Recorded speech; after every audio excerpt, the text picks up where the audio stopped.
ఈరోజు మన రెసిపీ తమలపాకు రసం అండి. తమలపాకులు మన ఇంట్లో ఉన్నాయి కాబట్టి ఫ్రెష్గా తెంపుకొని చేసుకుంటే చాలా బాగుంటుంది. ఇందులో లావు తమలపాకులు కూడా వస్తాయి అర్చన, కలకత్తా తమలపాకు, అవైతే చాలా ఘాటుగా ఉంటాయి.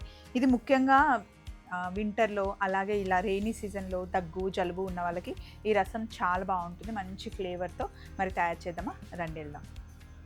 మరి తమలపాకులు అయితే తెంపేశానండి, ఇదిగోండి. అయితే తమలపాకు రసం చేసేటప్పుడు చాలామంది తమలపాకులు, చింతపండు, టమాటాలు 3 వేసి మిక్సీ పడతారు. అలా చేసిన దానికన్నా ఇప్పుడు నేను చూపిస్తాను. ఫ్లేవర్ బాగా ఉండాలి, మంచి లైట్ గ్రీన్ కలర్ రావాలి అంటే ఇలా ట్రై చేయండి.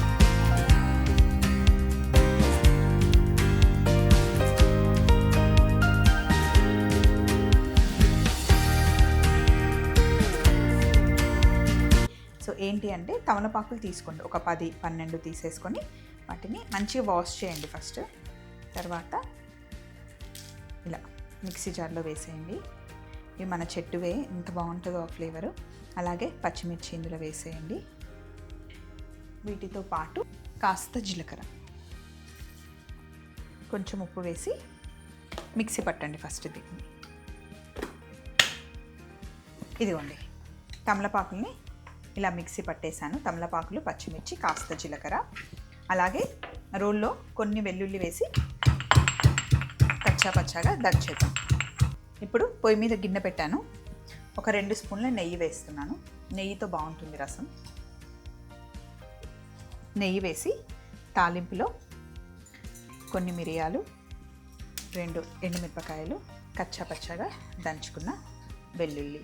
మీరు కావాలి అంటే నూనెతో కూడా చేయొచ్చు, నేనైతే నెయ్యితో చేస్తున్నాను.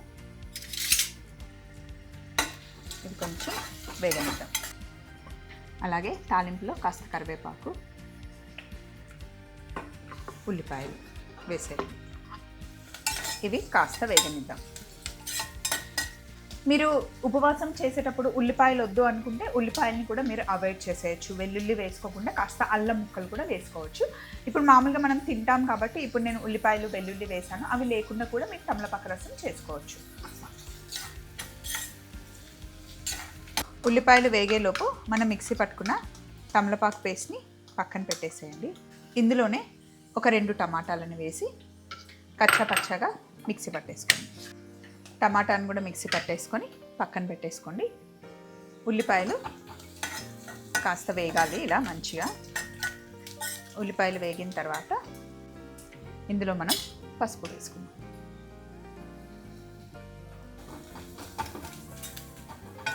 పసుపు వేసుకున్న తర్వాత ఇందులో మనం మిక్సీ పట్టుకున్న టమాటా, ఇంకొంచెం నీళ్ళు కూడా వేద్దాం.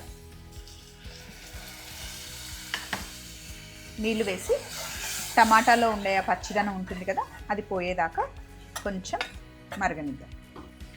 అలాగే ఇందాకే కొంచెం చింతపండు నీళ్ళల్లో నానబెట్టుకున్నాను. ఎక్కువ చింతపండు వేయకండి, టమాటా ఆల్రెడీ వేసాం కాబట్టి.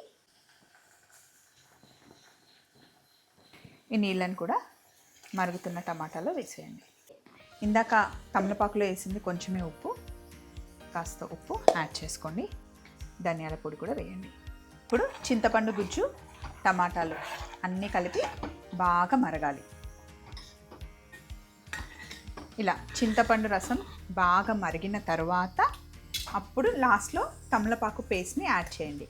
పచ్చిమిర్చి, జీలకర్ర, తమలపాకు పేస్ట్. ఇప్పుడు ఫ్లేవర్ చాలా బాగుంటుందండి. ముందే తాలింపులో వేసిస్తే ఆ ఫ్లేవర్ అంత బాగుండదు. కలర్ కూడా చూసారా, మంచి గ్రీన్ కలర్ ఎంత బాగుందో. ఇలా వస్తుందన్నమాట. ముందే తాలింపులో అన్నీ మిక్సీ పట్టి వేస్తే ఈ టేస్ట్ రాదు. సో ఒకసారి మీరు ఈ ఫ్లేవర్ని యాడ్ చేసుకొని చూడండి, ఇలా ట్రై చేసి చూడండి. తమలపాకు రసం చాలా బాగుంటుంది. ఇప్పుడు బాగా ఒక 5 to 10 minutes మంచిగా మరగబెట్టేస్తే తమలపాకు రసం రెడీ అయినట్టే. మీ దగ్గర కొత్తిమీర ఉంటే లాస్ట్లో కొంచెం కొత్తిమీర యాడ్ చేయండి. కొత్తిమీర ఎక్కువ యాడ్ చేయకండి, మళ్ళీ ఆ ఫ్లేవర్ డామినేట్ చేసేస్తుంది.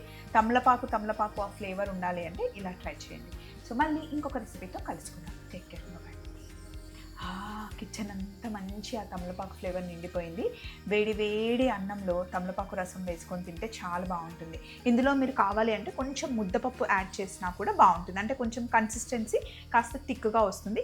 ఇదేమో పల్చగా సూప్ లాగా ఉంటుంది అన్నమాట. ఇదిగోండి ఇలా ముద్ద ముద్దకి మనకి ఆ తమలపాకు ఫ్లేవర్ చాలా బాగా తెలుస్తుంది. పోయింది అసలు. చలో మరి.